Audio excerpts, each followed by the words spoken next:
Semangat pagi sahabat. Mungkin hari ini teman-teman lagi kumpul makan siang sama teman-teman di kantor, atau mungkin lagi di rumah, atau mungkin lagi mengerjakan pekerjaan ibu-ibu di rumah ya.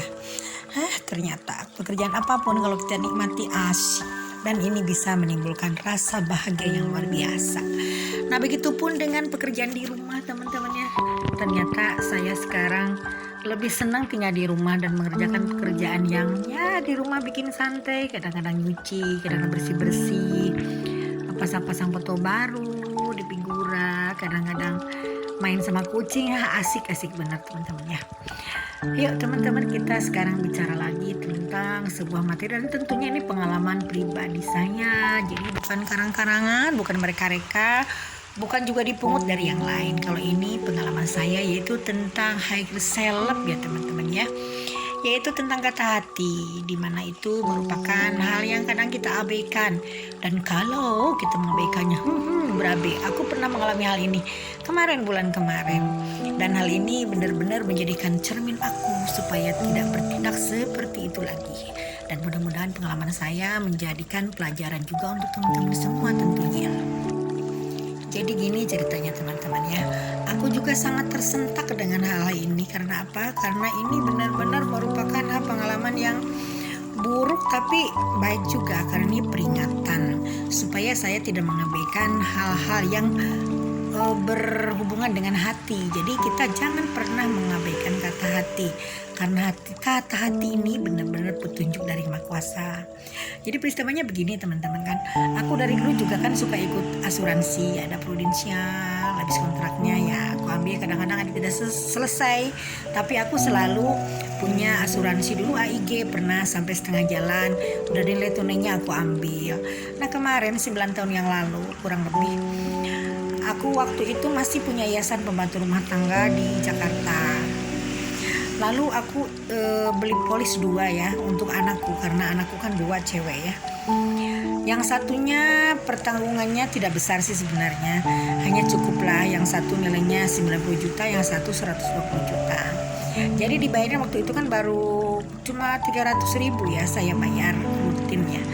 Tapi setelah tahun kelima ternyata perusahaan saya yang saya dirikan, yayasan itu gulung tikar. Artinya kan penghasilan saya nggak ada. Saya bingung, akhirnya saya mengajukan cuti di dalam pembayaran premi ya, dan diterima sama asuransi X, dan asuransinya ini bernaung di bank terbesar di Asia ya, luar biasa. Lalu saya kan udah lama-lama kok lupa gitu kan, saya punya polis, tidak saya urus, tidak juga saya tidak saya bayar juga.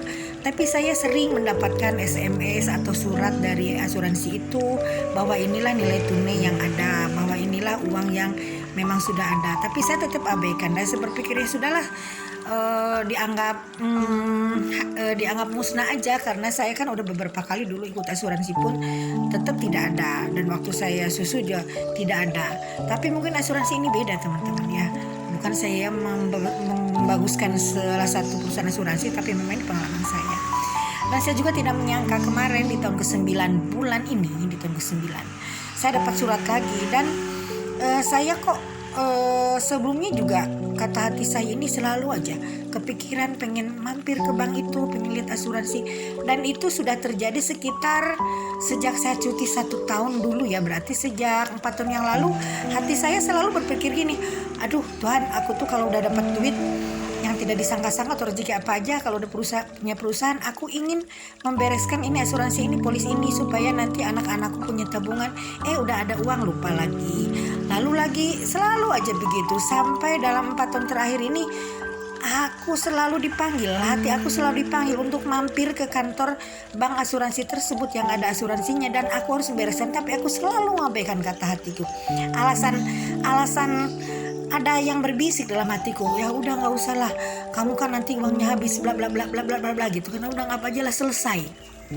Nah, ada yang menentang, tapi dominan lagi aku selalu diarahkan sama hatiku, sama bisikan sama otak di bawah sadar aku harus mengurusin asuransi itu. Nah, waktu itu aku teruskan memang aku mendalami loa udah agak lama ya, udah sekitar 6 tahun 7 tahun.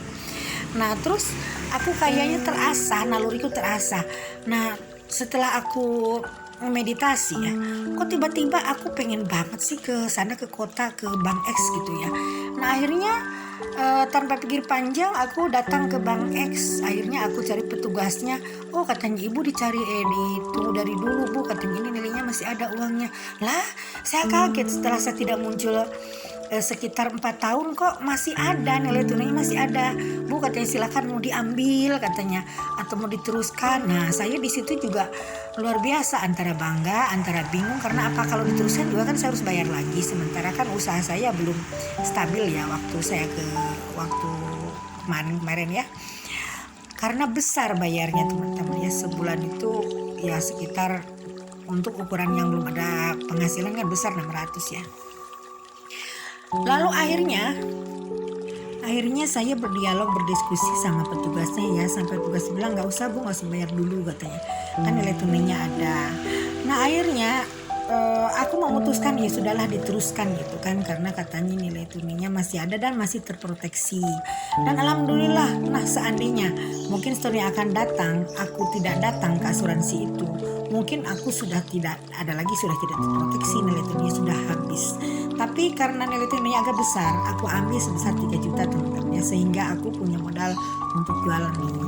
Nah, jadi luar biasa teman-teman ya. Di sini ternyata kata hati kita itu jangan diabaikan. Kalau misalkan teman-teman ada dorongan hati untuk melakukan X, cepat lakukan, karena hal itu merupakan petunjuk dari Yang Maha Kuasa.